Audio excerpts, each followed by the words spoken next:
Yes, friends, so let's start with the last para, or we can say the remaining para, that is para number 3 of schedule 1. ठीक है, जो third category वाला जो transaction था, मतलब जो third para था शेड्यूल 1 का, वो हमारा पढ़ना बाकी था. तो ये थर्ड पैरा क्या कहता है? Supply of goods by principal to agent और agent to principal without consideration is taxable provided that agent issues invoice in his own name for further supply of goods. Agent क्या करेगा? अपने खुद के नाम पे इनवॉइस इशू करेगा. मतलब प्रिंसिपल ने एजेंट को गुड्स सेल किए, एजेंट ने जो फर्दर सप्लाई किया उसमें जो इनवॉइस इशू किया एजेंट ने वो अपने नाम से किया, प्रिंसिपल के नाम का इनवॉइस इशू नहीं किया. तभी क्या होगा? Transaction taxable without consideration. अगर ऐसा केस होता कि एजेंट जो है उसने जस्ट प्रिंसिपल को क्या अरेंज करके दिया, एक कस्टमर अरेंज करके दिया, और जो बिलिंग हो रही है वो प्रिंसिपल के नाम से हो रही है. एजेंट क्या चार्ज कर रहा है? जस्ट एक इंटरमीडिएट है जो एक कमीशन चार्ज कर रहा है. तो उस केस में ट्रांजैक्शन टैक्सेबल नहीं होगा अगर उसमें कंसिडरेशन नहीं होगा. तो समझ आ रहा है फ्रेंड्स? ठीक है, क्लियर हो पा रहा है? फाइन. तो क्या बोला है? Supply of goods. सर्विस की बात की है, सर्विस की बात नहीं की है. मतलब not applicable to supply of service. तो अगर प्रिंसिपल एजेंट को कोई सर्विस देता है for further supply, principal agent को कोई सर्विस देता है फॉर फर्दर सप्लाई ऑफ दो सर्विसेज, तो उस केस में कंसिडरेशन का होना मैंडेटरी है to make that transaction taxable. ठीक है. लेकिन अगर सप्लाई ऑफ गुड्स है without consideration by principal to agent और बाय एजेंट टू प्रिंसिपल, ठीक है, कैसे? विदाउट कंसिडरेशन है और एजेंट इनवॉइस इशू कर रहा है अपने नाम से, प्रिंसिपल के नाम से नहीं. मतलब एजेंट के पास अथॉरिटी है to buy the goods from principal and further supply it in his own name. ठीक है. तो ऐसा अगर ट्रांजैक्शन होगा तो ही क्या होगा? वो पैरा 3 ऑफ शेड्यूल 1 में फॉल होगा. ये जो थर्ड कैटेगरी है उसमें वो ट्रांजैक्शन फॉल होगा और उसको क्या कहेंगे हम? Taxable supply. रीड करते हैं. Supply of goods by principal to his agent without consideration where the agent undertakes to supply such goods on behalf of the principal is considered as supply. ठीक है. एजेंट क्या कर रहा है? Principal के behalf पे गुड्स सेल कर रहा है. Similarly supply of goods by agent to principal, क्या बोला है? एजेंट भी अगर प्रिंसिपल को सप्लाई करेगा विदाउट कंसिडरेशन तो क्या बोलेंगे उसको? Taxable transaction. Points which merit consideration in this regard are as follows. Only supply of goods and not supply of service is covered here. क्या कवर किया है? केवल सप्लाई ऑफ गुड्स कवर किया है, सप्लाई ऑफ सर्विस को यहां पे cover नहीं किया है. Supply of goods between principal and agent without consideration is supply. Thus, supply of services between principal and agent and vice versa would therefore require consideration to be considered as supply and thus to be liable to GST. मतलब अगर कोई service supply हो रही है between principal to agent और agent to principal, तो उस case में क्या चाहिए? कंसिडरेशन का होना मैंडेटरी है ट्रांजैक्शन को टैक्सेबल बनाने के लिए. अगर सप्लाई ऑफ गुड्स है तो उस केस में क्या होगा? कंसिडरेशन नहीं होगा तो भी चलेगा. Fine. In order to determine whether a particular principal agent relationship falls within the ambit of para 3. ठीक है. ये थर्ड पैरा है किसका? शेड्यूल 1 का, सेक्शन 7(1)(c) का. ठीक है. Para 3 of schedule 1 as discussed above और not, the deciding factor is whether the invoice for further supply of goods on behalf of the principal is being issued by the agent or not. क्या बोला है कि deciding principal क्या है? मतलब deciding principal मतलब जो ट्रांजैक्शन हुआ वो इस पैरा 3 में फॉल होगा या नहीं होगा, उसके लिए डिसाइडिंग फैक्टर क्या है कि इनवॉइस कैसे इशू हो रहा है. मतलब प्रिंसिपल ने एजेंट के नाम का, एजेंट को इनवॉइस इशू किया, एजेंट ने अपने नाम का इनवॉइस किसको इशू किया? कस्टमर को. तो ही वो ट्रांजैक्शन पैरा 3 ऑफ शेड्यूल 1 में फॉल होगा, नहीं तो नहीं होगा. ठीक है. In other words, the crucial point is whether or not the agent has the authority to pass or receive the title of goods on behalf of the principal। ठीक है, क्रूशियल पॉइंट ये है कि जो एजेंट है उसके पास authority है या नहीं है क्या करने की, जो गुड्स है उसको रिसीव करके उसका जो टाइटल है उसको पास ऑन करने की ऑन बिहाफ ऑफ प्रिंसिपल। ठीक है, तो इनवॉइसिंग किसके नाम की होगी, एजेंट के नाम की इनवॉइसिंग होगी। Fine, where the invoice for further supply is being issued, invoice for further supply is being issued by the agent in his name, then any provision of goods from principal to agent would fall within the fold of para 3। मतलब agent ने अपने नाम का invoice issue किया तो कोई भी supply जिसमें प्रिंसिपल एजेंट को गुड्स दे रहा है विदाउट कंसिडरेशन उसको क्या बोलेंगे हम, taxable supply. However where the invoice is issued by the agent to the customer in the name of principal, किसके नाम पे इनवॉइस इशू कर रहा है एजेंट, प्रिंसिपल के नाम पे, such agent shall not fall within the ambit of para 3।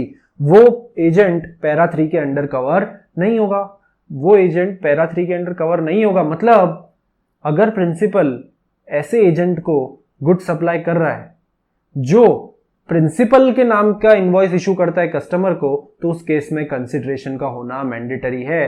अगर वो ट्रांजैक्शन विदाउट कंसिडरेशन होगा तो उस पर टैक्स नहीं लगेगा। ठीक है friends, fine. Similarly, where the goods being procured by the agent, goods किसने प्रोक्योर किए, एजेंट ने, on behalf of principal are invoiced in the name of agent, then further provision of the said goods by the agent to the principal would be covered by para 3। क्या बोला है, agent ने principal के behalf पे goods खरीदे, तो जो खरीदा ना जिससे, उसने किसके नाम का इनवॉइस बनाया, एजेंट के नाम का, और एजेंट ने फिर प्रिंसिपल के नाम का इनवॉइस बना के उस गुड्स को क्या किया, फर्दर सेल किया। तो उस केस में क्या होगा, transaction would fall under para 3। मतलब विदाउट कंसिडरेशन भी होगा, अगर एजेंट टू प्रिंसिपल जो सप्लाई हुआ वो विदाउट कंसिडरेशन भी होगा तो भी क्या होगा, टैक्सेबल सप्लाई। फाइन, कुछ एग्जांपल्स देखते हैं। Anmol appoints Bholu to procure certain goods. Anmol कौन, प्रिंसिपल, भोलू कौन, एजेंट। उसने क्यों अपॉइंट किया, to procure certain goods from the market. Bholu identifies various suppliers who can provide the goods as desired by Anmol. Anmol को जैसे गुड्स चाहिए वैसे कौन लाके देगा उसको, Bholu. And ask the supplier to send the goods and issue the invoice directly to अनमोल। क्या बोल रहा है भोलू, जो मार्केट में जितने भी सप्लायर्स हैं या जिससे वो गुड्स खरीद रहा है, एजेंट प्रिंसिपल के लिए जो गुड्स खरीद रहा है, कौन, एजेंट। एजेंट कौन, भोलू। वो क्या कह रहा है सप्लायर से कि इनवॉइस किसके नाम का बनाना, भोलू के नाम का नहीं। भोलू ने कहा इनवॉइस किसके नाम का बनाना, डायरेक्टली अनमोल के नाम का। तो इस केस में क्या ये ट्रांजैक्शन जो हो रहा है वो पैरा 3 ऑफ शेड्यूल 1 में फॉल करेगा, पैरा 3 ऑफ शेड्यूल 1 में फॉल नहीं करेगा। क्यों, अगर इनवॉइस होता, अगर वो भोलू के नाम का होता और भोलू फर्दर इनवॉइसिंग करता अनमोल के नाम का, तो ही क्या होता, ट्रांजैक्शन पैरा 3 ऑफ शेड्यूल 1 में फॉल होता। ठीक है फ्रेंड्स, क्लियर हो पा रहा है। In this scenario Bholu is only acting as the procurement agent and has in no way involved himself in the supply or receipt of goods। क्या है, वो procurement agent है केवल। Hence in accordance with the provision of this act, Bolu is not an agent of Anmol for supply of goods in terms of para 3 schedule 1। ठीक है, तो ये transaction taxable transaction नहीं होगा अगर इसमें कंसिडरेशन नहीं होगा। तो कंसिडरेशन होगा तो जैसे हम नॉर्मल ट्रांजैक्शन को देखते हैं और उस पर टैक्स लगाते हैं, उसी तरीके से इस पे भी टैक्स लगाएंगे। मतलब कंसिडरेशन के अलावा बाकी की जो 4 कंडीशन है सप्लाई की, ठीक है, supply of goods and services for a consideration in the course of furtherance of business, है ना, it should be a taxable supply bye a taxable person. अगर ये सभी फुलफिल होती है तो क्या होगा, ये ट्रांजैक्शन टैक्सेबल ट्रांजैक्शन होगा। Fine. Messrs Tintin, a banking company, appoints Mandar who is an auctioneer to auction certain goods. ठीक है, टिंटिन एक बैंकिंग कंपनी है जिसने अपॉइंट किया एक ऑक्शनियर को गुड्स ऑक्शन करने के लिए। Auctioneer arranges for the auction and identifies the potential bidders. The highest bid is accepted and the goods are sold to the highest bidder by Messrs. Tintin. Goods sell हो गए, ठीक है. Invoice for the supply of goods issued by Tintin to the successful bidder. Tintin कौन है? Banking company. उसने क्या किया? Invoice issue कर दिया. किसको? डायरेक्टली सक्सेसफुल बिडर को. अगर वो ऑक्शनियर को इनवॉइस इशू करता और ऑक्शनियर फर्दर जो बिडर है, जो सक्सेसफुल बिडर है, उसको अगर इनवॉइस इशू करता तो ही ट्रांजैक्शन फॉल होता पैरा 3 ऑफ शेड्यूल 1 में. क्या इस केस में ऐसा हो रहा है? इस केस में ऐसा नहीं हो रहा है, ठीक है. तो इन this scenario the auctioneer is merely providing the auctioneer services with no role played in supply of goods. Even in this scenario, Mandar is not an agent of Tintin for the supply of goods in terms of para 3. तो ये transaction para 3 में fall नहीं होगा. Para 3 में fall नहीं होगा तो इसका मतलब ये हुआ कि इस ट्रांजैक्शन में कंसिडरेशन का होना मैंडेटरी है इसको टैक्सेबल बनाने के लिए. ठीक है friends, fine. Next example. Gautam, an artist, appoints गंभीर to auction his painting. Gautam ने किसको अपॉइंट किया? गंभीर को, अपनी पेंटिंग को ऑक्शन करने के लिए. गंभीर arranges for the auction and identifies the potential bidders. Highest bid is accepted and the painting is sold. ठीक है, जो बिडिंग हुई, ठीक है, उसमें जो हाईएस्ट बिडर हुआ उसने क्या करी? पेंटिंग खरीद ली, ठीक है. Invoice for the supply of painting is issued by गंभीर. इनवॉइस कौन इशू कर रहा है फ्रेंड्स? क्या गौतम कर रहा है? गौतम नहीं कर रहा है. कौन कर रहा है? उसका एजेंट गंभीर इनवॉइस इशू कर रहा है, ठीक है. अब गंभीर इनवॉइस इशू कर रहा है तो कौन इनवॉइस इशू कर रहा है? एजेंट, ठीक है. तो इस ट्रांजैक्शन को आप गंभीरता से देखें कि इस ट्रांजैक्शन में ये ट्रांजैक्शन पैरा 3 में फॉल होगा या नहीं होगा, ठीक है. तो ये ट्रांजैक्शन पैरा 3 में फॉल होगा क्योंकि एजेंट इनवॉइस इशू कर रहा है. और प्रिंसिपल किसको इनवॉइस इशू करेगा? एजेंट को. एजेंट ने किसको किया? कस्टमर को. तो ये ट्रांजैक्शन किस में फॉल होगा? पैरा 3 ऑफ शेड्यूल 1 में, ठीक है. Invoice is issued by Gambhir on behalf of Gautam but in his own name and the painting is delivered to successful bidder. In this scenario Gambhir is not merely providing auctioneer services but is also supplying the painting on behalf of Gautam to the bidder and has the authority to transfer the title of painting on behalf of Gautam. This scenario is covered under para 3. ठीक है friends, simple. A carrying and forwarding agent or a commission agent, ठीक है, takes possession of goods from the principal and issues the invoice in his own name. खुद के नाम पे invoice issue करता है. कौन? Agent. In such cases the carrying and forwarding commission agent is an agent of the principal for the supply of goods in terms of para 3. Para 3 में cover होता है. तो मतलब जो प्रिंसिपल है वो एजेंट को अगर गुड्स देगा वो विदाउट कंसिडरेशन भी देगा तो क्या होगा? Taxable supply. द डिस्क्लोजर और non disclosure of the name of the principal is immaterial in such situations. ठीक है, लास्ट लाइन आप इग्नोर कर सकते हैं, आपके काम की नहीं है. Ravi sells agriculture produce by utilising the service of Kavi. Ravi क्या कर रहा है? एग्रीकल्चर प्रोड्यूस सेल कर रहा है. किसकी सर्विसेज लेके? कवि की, ठीक है. Who is an commission agent. As per the agriculture produce marketing committee act of the state, ठीक है. कवि क्या है? Commission agent. किसका? रवि का. Kavi identifies the buyers and sells the agriculture produce on behalf of Ravi, for which he charges a commission from Ravi. Ravi से क्या charge कर रहा है फ्रेंड्स? कमीशन चार्ज कर रहा है. कौन? कवि.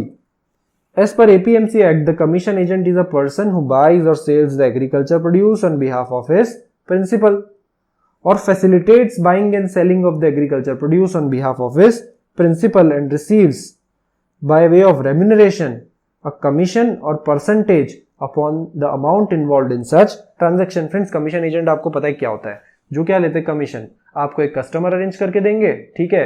कस्टमर को बोलेंगे 100 रुपए का प्राइस है 100 रुपए कस्टमर से कलेक्ट करके 95 आपको देंगे और 5 रुपए खुद रख लेंगे। वो क्या होता है, कमीशन एजेंट। 5 रुपए क्या थी उसकी, कमीशन। ठीक है, तो यहाँ पे जस्ट एपीएमसी एक्ट के अनुसार जो कमीशन एजेंट की डेफिनेशन है वो बताइए। वो हमारे बिल्कुल भी काम की नहीं है इस क्वेश्चन के लिए। हमको तो क्या देखना है कि ट्रांजैक्शन पैरा 3 ऑफ शेड्यूल 1 में फॉल हो रहा है या नहीं हो रहा है। कब होगा, जब एजेंट अपने नाम का इनवॉइस इशू करेगा कस्टमर को, और प्रिंसिपल किसको इनवॉइस इशू करेगा, एजेंट को। मतलब एजेंट के पास गुड्स का टाइटल पास ऑन करने की अथॉरिटी होनी चाहिए in order to fall under para 3 of schedule 1. Fine. In cases where the invoice is issued by Kavi to the buyer, the former is an agent covered under para 3. Jin cases में कवि buyer को खुद के नाम का invoice issue कर रहा है वो केस पैरा 3 में कवर होंगे, para 3 of schedule 1. However, in cases where the invoice is issued directly by Ravi to the buyer, ठीक है, उन केसेस में जिसमें रवि डायरेक्टली बायर को इनवॉइस दे रहा है, ठीक है, कवि को क्या देगा, केवल कमीशन, तो द कमीशन एजेंट कवि doesn't fall under the category of para 3. वही लिखा है, इनवॉइस इशू करेंगे तो इनवॉइस जो इशू करेगा उसके बेसिस पे हम ट्रांजैक्शन की टैक्सेबिलिटी डिसाइड करेंगे, और ये डिसाइड करेंगे कि ट्रांजैक्शन पैरा 3 ऑफ शेड्यूल 1 में फॉल हो रहा है या नहीं. फॉल होगा तो कंसिडरेशन नहीं होने पे भी सप्लाई माना जाएगा, फॉल नहीं होगा तो कंसिडरेशन का ट्रांजैक्शन को टैक्सेबल बनाने के लिए कंसिडरेशन का होना मैंडेटरी है. ठीक है फ्रेंड्स, क्लियर है.